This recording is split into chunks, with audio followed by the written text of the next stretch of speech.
जय श्री राम दोस्तों, स्वागत है आप सभी का हमारे YouTube चैनल राज सनातनी ज्ञान चैनल पर। आज हम आपको बताएंगे कि भगवान बेटियों के जन्म के लिए कौन सा घर चुनते हैं।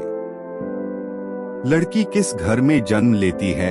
दोस्तों, यदि आप भी जानना चाहते हैं कि लड़की किस घर में जन्म लेती है तो आज का यह वीडियो आप अंत तक जरूर देखें। दोस्तों, आज भी हम ऐसे समाज में जी रहे हैं जो आज भी पुरुष प्रधान है। आज भी जब लड़की का जन्म होता है तो अधिकतर घरों में मायूसी छा जाती है, और यह और कुछ नहीं बल्कि हम मनुष्यों की अज्ञानता है। लड़की को पूछ समझते हैं, परंतु आपको जानकर हैरानी होगी, लड़की का जन्म हर किसी के घर में नहीं होता बल्कि उसी के घर होता है जो भाग्यशाली होते हैं और अपने अपने पुण्य कर्म अर्जित किए होते हैं। और आज हम आपको यही बताने जा रहे हैं कि भगवान कैसे घरों को लड़की का जन्म देने के लिए चुनते हैं और वह कौन से पुण्य कर्म है जिसकी वजह से कोई भी इंसान बेटी का माँ बाप बनता है। भगवान श्री कृष्ण से अर्जुन पूछते हैं कि माधव, किन कर्मों के कारण किसी के घर पुत्री धन की प्राप्ति होती है, अर्थात कैसे घरों में बेटियों का जन्म होता है।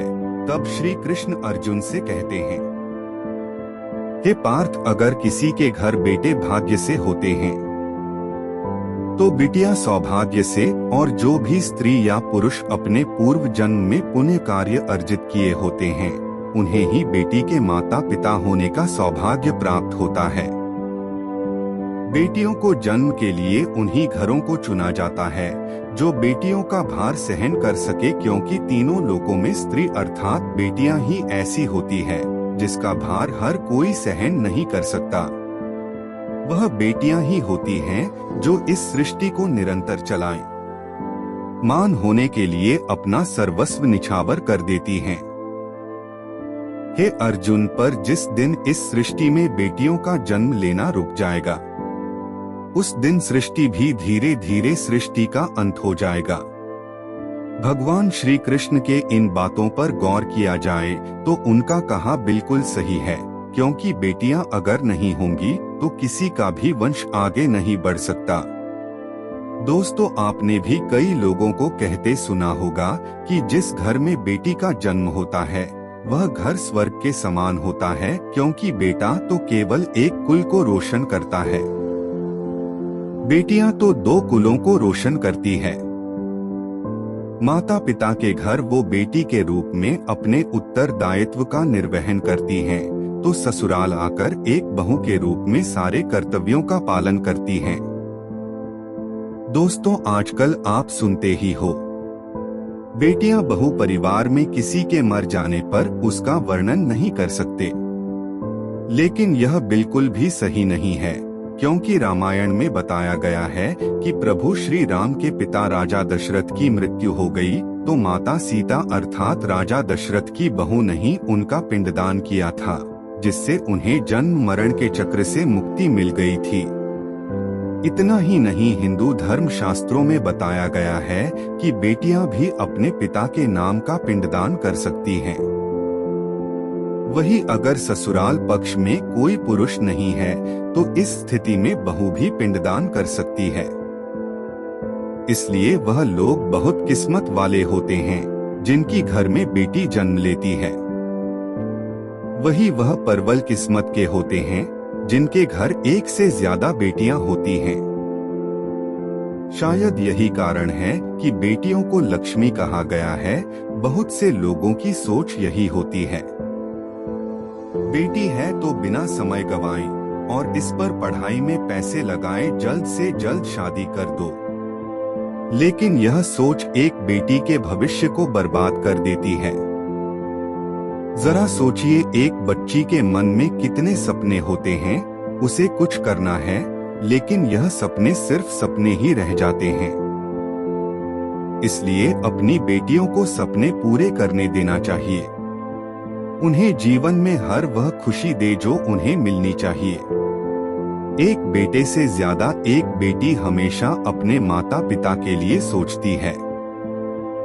माता पिता को प्यार और अपनापन बेटी ही दिखा सकती है। बेटी के जन्म को एक जश्न की तरह मनाना चाहिए। माता पिता को बेटी को हमेशा एहसास दिलाना चाहिए। कितने खास है बेटी, क्या बेटी माता पिता के लिए बोझ होती? बेटी कभी भी बाप पर बोझ नहीं होती। वह सिर्फ अपनी और अपने परिवार की किस्मत बनाने के लिए जन्म लेती है। गरुड़ पुराण के अनुसार कौन सा कर्म करने से बेटी के रूप में जन्म लेते हैं? अब सोचने वाली बात है कि कौन सी कर्म के बाद आप किसी के घर लड़की के रूप में जन्म लेते हैं और उनके घर के लिए लक्ष्मी का रूप साबित होते हैं।